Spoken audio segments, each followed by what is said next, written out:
বিশ্বনবী কাঁদতে কাঁদতে মাথা তুলবেন, বলবেন আল্লাহ, দুনিয়াতে সব নবীরা স্পেশাল দোয়া করেছে, আমি করি নাই, এবার আমি আমার স্পেশাল দোয়াটা করতে চাই, আপনি কবুল করবেন কিনা বলেন।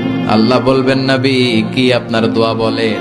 বিশ্বনবী বলবেন, আমার একটা উম্মত যার অন্তরের মধ্যে যাররা পরিমাণ ঈমান আছে, একবার আপনারে আল্লাহ বলে ডেকেছে, একবার আমি বিশ্বনবীর উপর দুরূদ পড়েছে, একবার শাহাদাতের বাণী আমার যে গুনাহগার উম্মত দুনিয়ার বুকে থেকে ঘোষণা দিয়েছে, ওই একটা উম্মত যদি জান্নাতে ঢুকতে না পারে, আপনি আমারে জান্নাতে ঢুকাতে পারবেন না। আল্লাহ বলবেন, সাল তুতা, সাল সাল তুতা, ওয়াশফা তুশাফা, শাফাত করেন নবী করেন, যার জন্য দোয়া করবেন আমি কবুল করে নেব। দুনিয়াতে বিশ্বনবী কম কষ্ট সহ্য করে নাই। 3 বছর শিয়াবে আবি তালেবে জেল খেটেছে। কয় বছর? দুর্ভিক্ষের বছরগুলোতে বিশ্বনবীর পেটে দানা পানি ছিল না।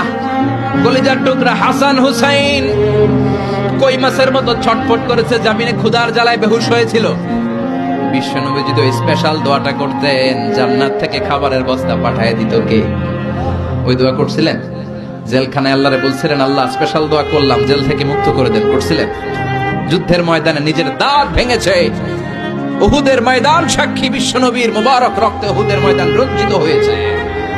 সেদিনও বিশ্বনবী ওই দোয়াটা করে নাই। চিল্লায় বলেন ঠিক কিনা? তায়েফের ময়দানে বিশ্বনবী কয়েকটা জায়গায়, 3 জায়গায় বেহুশ হলেন। বিশ্বনবীর মুবারক দেহ বেয়ে রক্ত ঝরলো। ওই কঠিন বিপদের দিনও বিশ্বনবী এই দোয়াটা করেছেন নাকি? কথা বলেন।